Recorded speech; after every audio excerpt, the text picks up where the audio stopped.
If you are looking for love or connections online, or if you know someone who is, then you need to watch this video for 5 red flags that it could be romance fraud. In just 4 months in 2023, romance fraud reports increased by 40%. Research in India found that 66% of people had experienced at least one online dating scam. And in the US, victims of romance fraud have lost over $1.3 billion in the last 5 years. These numbers are just the tip of the iceberg. Many victims, of course, don't know they're being defrauded, and sometimes, unfortunately, people can feel ashamed and not report this crime.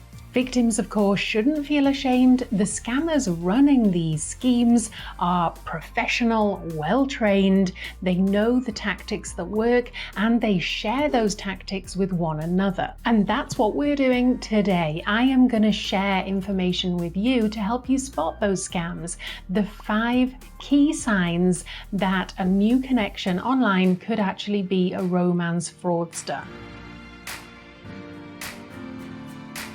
Over-the-top compliments, telling you they love you straight away, constant messages. Love bombing can be a form of manipulation from romance fraudsters and other abusers. Romance scammers use love bombing so that they can accelerate the relationship, make their victim feel dependent on them, make them feel psychologically hooked, and so then you are primed and ready for when they ask you for money. As a part of love bombing, scammers may want to send you a gift or multiple gifts. Sending you a gift is part of the scam in multiple ways. Firstly, it taps into reciprocity.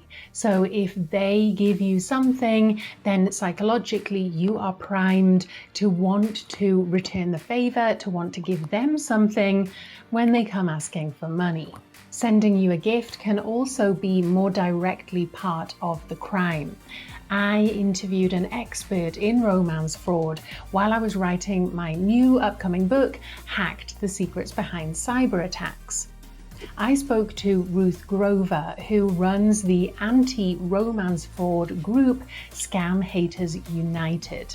She has been fighting romance fraud for over 10 years, and she explained the link between romance fraud and identity theft. If a scammer wants to send you a gift, well, what do they need? They need your address. They may also say they particularly want to know your birthday to send you a birthday gift. Suddenly they have got personal information, your date of birth, your address, they know your name, that they can use to steal your identity. We also commonly see romance fraud where the criminal sends the victim, supposedly sends them a gift, but that gift gets caught up in shipping, and so then the victim is receiving emails, apparently from the shipping company, saying, we have this gift, we have this package, it's on its way to you, but you need to pay a customs fee, you need to pay a shipping fee, and of course this is all actually coming from the romance fraudsters themselves. It's another part of the scam, a way of getting money out of you. If you're talking with a new love interest online and they're calling you honey, darling, baby, my future wife, my future husband, this is a red flag that it could be romance fraud. These pet names, of course, are part of love bombing, being very affectionate to manipulate you, but they also serve a practical purpose for the fraudsters. Romance scammers aren't just working on one victim at a time, they will be working on multiple victims over a really long period. And so if they use pet names like baby or darling, they don't have to remember anybody's name. Yes, they will be keeping track of names and details everywhere, but on a day-to-day basis, when they're sending lots of messages, they don't have to worry about keeping track, getting mixed up. They can just call you baby.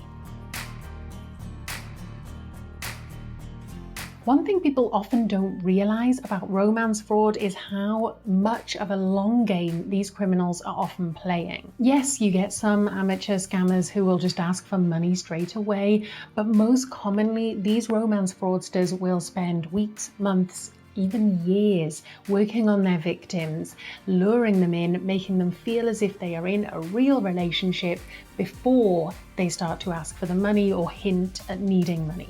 This is why they're working on multiple targets all at once, because it is a long game for them. They may not ask for money straight away, but they will ask for it, or they will find a way of parting you with your money.